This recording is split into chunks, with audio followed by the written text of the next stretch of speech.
नमस्कार. श्री स्वामी समर्थ. नमस्कार, कसे आहात आपण सगळे? आजचा व्हिडिओ आपल्यासाठी खूप खास असणार आहे आणि त्याला कारणही तसंच आहे. कारण आपल्या स्वामी महाराजांचा प्रकट दिन येत्या 31 मार्च 2025 रोजी आहे. म्हणजेच स्वामी जयंती सुद्धा त्याला म्हणतात. आणि स्वामी प्रकट दिन म्हणजे प्रत्येक स्वामी भक्तासाठी पर्वणी असते. आता बघा, आता सध्या उन्हाळा सुरू आहे आणि उन्हाळ्याच्या दरम्यान आपण कसं पावसाळ्याची आतुरतेने वाट बघू लागतो, तसंच स्वामी भक्त सुद्धा स्वामी प्रकट दिन म्हणा, गुरुपौर्णिमा, दत्त जयंती या तिथींची मनापासून आतुरतेने वाट बघत असतात. आणि तो क्षण अगदी खूपच जवळ आलेला आहे आणि स्वामी भक्तांची त्यासाठीची तयारी सुद्धा सुरू आहे. कसं असतं, स्वामी प्रकट दिनाच्या पूर्वी 21 दिवस, 11 दिवस किंवा 7 दिवस म्हणजे जो सप्ताह असतो ना, या काळात विशेष सेवा करण्याची परंपरा असते. काही विशेष सेवा केल्या जातात. बघा, आपण स्वामींची नित्यसेवा तर करतच असतो, सगळेच करत असतो, अगदी मनापासून करत असतो.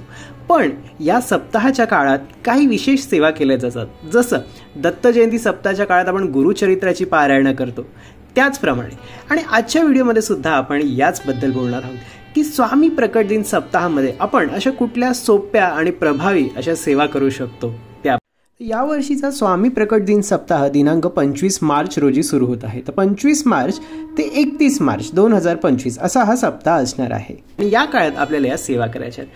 आज मी ज्या काही सेवा सांगणार आहे ना, त्या एकदम सोप्या, सगळ्यांना करता येतील अशा सेवा सांगणार आहेत.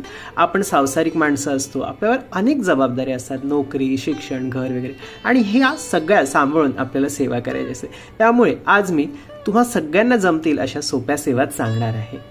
आणि ह्या सप्ताह काळामध्ये या विशेष सेवा करण्यामागचं प्रयोजन असं असतं की बघा, आपल्या अनेक इच्छा आकांक्षा असतात, काही संकट असतात, त्याचं निवारण व्हावं, त्याचं निवारण स्वामींनी करावं, त्यातून आपल्याला बाहेर काढावं असं आपल्याला वाटत असतं. आजारपण वगैरे अशा अनेक गोष्टी असतात. आणि ह्या काळात सेवा केल्याने स्वामी तत्व हे जागृत असतं. जसं नवरात्रामध्ये देवीचं तत्व जागृत असतं, तसंच स्वामी तत्व या काळात जागृत असतं. आणि मग ह्या काळात जर तुम्ही अशा विशेष सेवा केल्यात ना, तुमच्या इच्छा आकांक्षा तर पूर्ण होतीलच, संकटांचं निवारण सुद्धा स्वामी करतील. त्याशिवायच तुम्हाला मनशांती, आनंद आणि आध्यात्मिक मार्गावर प्रगती सुद्धा होते मित्रांनो. म्हणजेच आपण स्वामींच्या जास्तीत जास्त जवळ जातो. त्यामुळे ही जी सुवर्ण संधी आहे ना, ती वाया घालवू नका. तुम्हाला जसं जमेल, जे जमेल, जे काही शक्य आहे ना, तेवढी सेवा करा, मनापासून करा, पण नक्की करा. आता आपण सेवांकडे वळूया.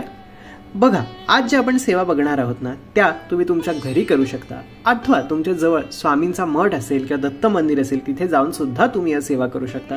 सकाळी करू शकता, अथवा नसेल जमत तर संध्याकाळी केलं तरीही चालेल. फक्त नॉनव्हेज वगैरे खाऊन या सेवा करायच्या नसतात, इतकं लक्षात घ्या. आणि जर तुम्ही संकल्पयुक्त सेवा करत असाल ना, एखाद्या इच्छेसाठी किंवा कशासाठी, प्रॉब्लेम वगैरे त्यासाठी, तर त्याचे नियम थोडे कडक असतात. मग त्या सप्ताह काळात ते नियम पाळायचे असतात, नॉनव्हेज वगैरे वर्ज्य असतं आणि इतरही नियम असतात, तर ते सुद्धा तुम्ही लक्षात घ्या. आपली सर्वप्रथम सेवा आहे ती म्हणजे श्री स्वामी चरित्र सारामृत हा ग्रंथ. 21 अध्यायांचा हा ग्रंथ आहे आणि खूप साध्या, सरळ, सोप्या भाषेत हा ग्रंथ लिहिलेला आहे. अनेक भक्त आपल्या नित्यसेवेत या ग्रंथाचं वाचन, पठण करत असतात.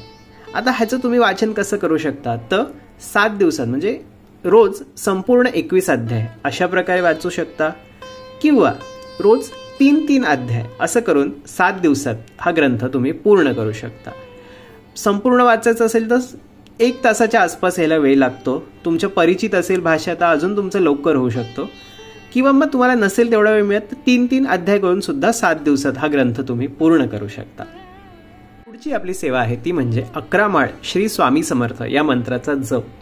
अनेक भक्तांच्या नित्यसेवेमध्ये श्री स्वामी चरित्र सारामृत ह्याचे 3 अध्याय व 11 माळ श्री स्वामी समर्थ जप असं रोज ते लोक करत असतात. आणि हे खूप प्रभावी सेवा आहे. अनेकांना ह्याची प्रचिती सुद्धा आलेली आहे, बरीचशी त्यांची कामं झालेली आहेत, इच्छा पूर्ण झालेली आहे, इतकी ही प्रभावी सेवा आहे. त्यामुळे 11 माळ श्री स्वामी समर्थ जप ही सेवा आपल्याला करायची आहे. ह्याला असं काही बंधन नाही, तुम्ही सकाळी करा अथवा संध्याकाळी करा. एक जागा शांत बघा, तिथे बसून 11 माळ श्री स्वामी समर्थ याचा जप करायचा आहे. शांतपणे जप करायचा आहे, घाईघाईमध्ये पटापट असं नाही करायचंय.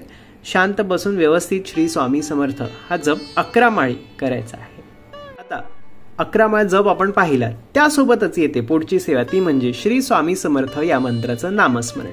आता नामस्मरण ही सगळ्यांची आवडती सेवा आहे आणि जितकी सोपी तितकीच ही सेवा प्रभावी सुद्धा आहे. नामस्मरणाला तसे काहीही नियम नाहीत. तुम्ही जिथे कुठे असाल, काही करत असाल, नामस्मरण तुम्ही करू शकता. चालता फिरता, कामात असताना, प्रवासात, जसं तुम्हाला जमेल ना, श्री स्वामी समर्थ या मंत्राचं सतत नामस्मरण हे आपल्याला करायचं आहे. बघा, जर तुम्हाला काही कठीण फारशा सेवा जमत नसतील ना, किंवा नामस्मरण तर आपण सगळेच करू शकतो. तुम्हाला थोडा जरी वेळ मिळाला ना, 10-15 मिनिटं जरी मिळाली तरी एक शांत जागी बसा, छान अगरबत्ती वगैरे लावा आणि शांतपणे श्री स्वामी समर्थ या मंत्राचं नामस्मरण करा. तुम्हाला हवं तर टाईम लावा. काही भक्त असं करतात की 10 मिनिटं 15 मिनिटं टाईम लावतात, म्हणजे कसं जपमाळ करणं वगैरे काहींना नाही शक्य होत, मग ते असं एक 15 मिनिटं वेळ लावतात की म्हणजे 11 माळांना तेवढा वेळ लागतो, तर मी तेवढा वेळ श्री स्वामी समर्थ या मंत्राचं नामस्मरण करेल, असं काही भक्त करतात. तर ते सुद्धा तुम्ही करू शकता. नामस्मरणाने एक मोठा फायदा होतो, तो म्हणजे आपली आध्यात्मिक प्रगती होतेच, स्वामींच्या आपण जवळ जातोच, त्याशिवाय मनशांती सुद्धा आपल्याला मिळते. तुम्ही करून बघा. कितीही तुम्ही कामावरून वगैरे आलेलं असाल, काय असाल, आपलं कसं डोक्यात अनेक विचार असतं, शांत बसा, नामस्मरण काही वेळ स्वामींचं करा आणि मग अनुभव घ्या. तुमचं मन शांत झालेलं असेल, तुम्हाला प्रसन्न वाटायला लागेल. अवश्य हा अनुभव घ्या आणि ह्या 7 दिवस सतत श्री स्वामी समर्थ या मंत्राचं नामस्मरण अहोरात्र चालू राहू द्या. पुढची सेवा आहे ती म्हणजे श्री भक्तकवी मिलिंद माधव रचित श्री अक्कलकोट स्वामी स्तोत्र महात्म्य. अगदी छोटी पोथी आहे ही बघा, आणि फॉन्ट सुद्धा छान मोठा आहे. मराठीमध्ये आहे ही पोथी आणि अगदी खूप छोटी पोथी आहे, त्यामुळे खूप साध्या, सोप्या आणि रसाळ भाषेमध्ये स्वामींचं जे प्रकट होण्यापासून ते समाधीपर्यंतचं सगळं चरित्र अगदी छान यात लिहिलेलं आहे. आणि ही पोथी सुद्धा खूप प्रभावी आहे. अनेक भक्त ही पोथी मठामध्ये येऊन वाचतात, कारण कसं आहे, खूप छोटे असल्यामुळे 5 मिनिटात ही पोथी होते आणि एकदा जर तुम्हाला सवयीची झाली, ओळखीची झाली की अजूनच लवकर होते. ही पोथी सुद्धा स्वामी भक्तांच्या नित्यसेवेमध्ये असते आणि खूप प्रचलित आहे हे स्तोत्र महात्म्य सुद्धा. जर तुम्हाला खूप काही कठीण सेवा, वाचन वगैरे जमत नसेल तर हे स्तोत्र महात्म्य सुद्धा तुम्ही वाचलं ना तरी चालेल. अगदी नित्यसेवेमध्ये सुद्धा जर तुम्ही हे तुमच्या ऍड केलं ना तरी हे खूप प्रभावी आणि फलदायी असं आहे. पुढची सेवा आहे ती म्हणजे श्री गुरु लीलामृत हा ग्रंथ. ब्रह्मनिष्ठ वामनबुवा वांबोरीकर किंवा वामनबुवा वैद्य यांनी लिहिलेलं स्वामींचं चरित्र आणि त्याचं नाव आहे श्री गुरु लीलामृत. जसं श्री गुरुचरित्रामध्ये स्वामींचे आधीचे 2 अवतार म्हणजे श्रीपाद श्री वल्लभ आणि भगवान श्री नृसिंह सरस्वती यांचं चरित्र आलेलं आहे ना, तसं श्री गुरु लीलामृत यामध्ये संपूर्ण श्री स्वामी समर्थांचं चरित्र आलेलं आहे. खूप सुंदर ग्रंथ आहे, साधी सोपी भाषा आहे. आणि आता ग्रंथ माझ्याजवळ आहे, पण ग्रंथ तसा मोठा आहे, इथे दाखवायला होत नाहीये कॅमेरासमोर आणि ग्रंथाचे नियम वगैरे सुद्धा असतात, त्यामुळे मी इथे आणला नाहीये, पण मी स्क्रीनवर त्याचा फोटो अवश्य देईन, तर तुम्ही बघा. एक 56 अध्यायांचा हा ग्रंथ आहे. हा ग्रंथ पारायण पद्धतीने वाचला जातो किंवा स्वामी भक्त हा एक अध्याय रोज किंवा काही लोक काही ओव्या अशा पद्धतीने सुद्धा वाचतात. तर अवश्य हा ग्रंथ बघा, तुम्हाला जसा जमेल तसं वाचू शकता. खूप सुंदर स्वामींच्या लीला आहेत, ज्या आपण इतर वेळी कधी ऐकलेल्या नसेल अशा सगळ्या स्वामींच्या लीला यामध्ये आलेल्या आहेत. खूप प्रभावी ग्रंथ आहे. अनेकांना या ग्रंथाच्या पठणादरम्यान, श्रवणादरम्यान स्वामींची साक्षात दर्शनं सुद्धा झालेली आहे. जमत असल्यास, शक्य असल्यास हा ग्रंथ या 7 दिवसातच नाही, जेव्हा कधी तुम्हाला जमेल, शक्य होईल तेव्हा हा ग्रंथ अवश्य वाचा. आपली जी पुढची सेवा आहे ती म्हणजे स्वामींची बघा अनेक स्तोत्र मंत्र अशी प्रसिद्ध आहेत, काही खूप प्रचलित आणि प्रभावी आहेत. त्यातली काही म्हणजे निवडक म्हणजे श्री स्वामी समर्थांचं जागृत माला मंत्र स्तोत्र. हे अत्यंत प्रभावी आणि प्रसिद्ध असं हे स्तोत्र आहे. हे तुम्ही वाचू शकता. किंवा स्वामींचं अथर्व शीर्ष मराठीमधला, संस्कृत पण आहे पण मराठी जरा खूप छान सोपं आणि रसाळ भाषेत आहे. आणि कसं असतं, आपण जे वाचतो ते जर आपल्याला वाचताना त्याचा अर्थ कळला ना तर आपला भाव अजून वाढतो, ते वाचताना अजून मनापासून वाचलं जातं. तर हे माला मंत्र, अथर्व शीर्ष ही सुद्धा खूप प्रभावी आहे. तर तुम्ही ह्यांचं सुद्धा वाचन करू शकता. माला मंत्र रोज 11 वेळा वाचू शकता किंवा जमत असल्यास 1 वेळा वाचा. त्याचप्रमाणे स्वामींचा अथर्व शीर्ष आहे. आपल्या व्हिडिओ वगैरे पण भरपूर आहेत, तुम्हाला नसेल मिळत तर तुम्हाला ऑनलाईन सुद्धा मिळेल. किंवा स्वामींची आजकाल जी काही पुस्तकं असतात, नित्य उपासना, नित्य सेवा पुस्तकं असतात किंवा इतर स्वामींच्या स्तोत्रांची पुस्तकं असतात ना, त्यात ही स्तोत्र मंत्र अवेलेबल असतात, तर तिथून तुम्ही ती घेऊ शकता. त्याशिवाय स्वामी स्तवन सुद्धा तुम्ही वाचू शकता.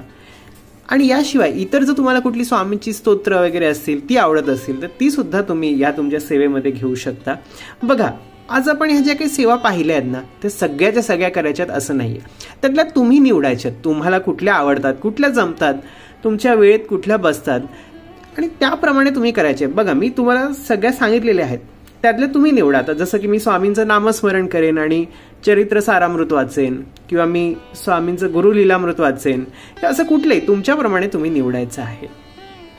याशिवाय स्वामींच्या नामावली येतात, 108 किंवा सहस्त्र नामावली येतात, त्या तुम्ही वाचू शकता. त्या सुद्धा खूप प्रभावी असतात. काही भक्त तर त्या नामावली लिहून काढतात, म्हणजे इच्छा पूर्ण होण्यासाठी वगैरे, इतर काही त्यांच्या अपेक्षा असतील त्यासाठी नामावली लिहून सुद्धा काढतात.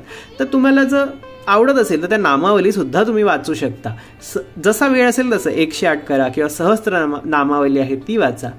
ज्या जमतायत आवडतायत त्या यातल्या सेवा निवडून करा, पण मनापासून करा. त्याशिवाय ना आपल्या आसपासच्या जवळच्या मठांमध्ये सप्ताहानिमित्त काही विशेष कार्यक्रम आहेत का ते सुद्धा बघा. अनेक मठांमध्ये नामस्मरण सप्ताह वगैरे असे कार्यक्रम आयोजित केलेले असतात. तर तुमच्या जवळच्या मठात असं काही आहे का, त्यात भाग घेता येऊ शकतो का, काही सेवा करू शकता येते का, ते सुद्धा बघा. आणि जरी असं काही नसलं ना तरी या 7 दिवसात मठांमध्ये वगैरे एक आनंदाचं चैतन्याचं वातावरण असतं. तर जमत असल्यास मठामध्ये 7ही दिवस तुम्ही जाऊ शकता. काही तिथे जाऊन काही विशेष सेवा करा बिरा असंही नाही, नुसतं शांतपणे बसलात ना तरी जी काही आपल्या मनातली नकारात्मकता विचार असतात ना ते सगळे निघून जातात. मन शांत होतं आणि तिथलं जे चांगली पॉझिटिव्ह एनर्जी, जे चैतन्य असतं ना ते आपण ग्रहण करतो. तुम्हाला त्याचा अनुभव येईलच. मठातून बाहेर पडताना तुम्ही त्याचा अनुभव घ्यालच की कसं मन शांत झालेलं असतं आणि आपल्याला प्रसन्न वाटत असतं. ते जमत असल्यास आरतीला वगैरे जाण्याची आवड असेल तर या 7 दिवसाच्या काळात तुम्ही ते सुद्धा करू शकता. तर वेळ आपली बघा अनेक कारणं असतात, काही कामं असतात, आपण म्हणतो वेळ नाही मिळत, काम आहे, अमुक तमुक, सेवेला वेळ नाही मिळत. तसं ह्यावेळी करू नका. ह्या 7 दिवसात ह्या सेवेसाठी अवश्य वेळ काढा. आज मी खूप सोप्या आणि साध्या सरळ सेवा सांगण्याचा प्रयत्न केला असेल. तुम्ही काय करा, स्वामींनाच आपण ना प्रार्थना करायची असते की स्वामी मला सेवा करण्याची इच्छा आहे, तर माझ्याकडून तुम्ही या सेवा करून घ्या आणि तुम्हाला त्याचा अनुभव सुद्धा येईल. तुम्ही कल्पनाही केली नसेल अशा प्रकारे तुमच्याकडनं स्वामी ते सेवा करून घेतील. आपोआप आजूबाजूच्या गोष्टी बदलत जातात आणि आपल्याला सेवा करण्याची जर मनापासून इच्छा असेल ना तर ती स्वामी नक्की करून घेतात. मनापासून मारलेली एक हाक सुद्धा स्वामींपर्यंत पोहोचते आणि स्वामी आपल्या भक्तांच्या पाठीशी उभे राहतात. तर अवश्य या काळात सेवेचा लाभ घ्या, या सुवर्णसंधीचा लाभ घ्या आणि मनापासून स्वामींची सेवा करा. बघा, स्वामी नक्की तुमच्या इच्छा आकांक्षा पूर्ण करतील, तुमच्या मदतीला धावून येतील. चला तर मग आजचा हा व्हिडिओ तुम्हाला कसा वाटला ते मला नक्की कमेंट्समध्ये लिहून कळवा. आवडला असेल तर लाईक करा आणि जास्तीत जास्त स्वामी भक्तांपर्यंत शेअर करा, ज्यामुळे त्यांना सुद्धा या सेवांचा लाभ होईल. आणि आपल्या स्वामींचा महिमा या चॅनलला सबस्क्राईब अवश्य करा. चला तर मग स्वामी तुम्हाला नेहमी सुखात, आनंदात आणि सुरक्षित ठेव हीच त्यांच्या चरणी प्रार्थना. धन्यवाद. श्री स्वामी समर्थ.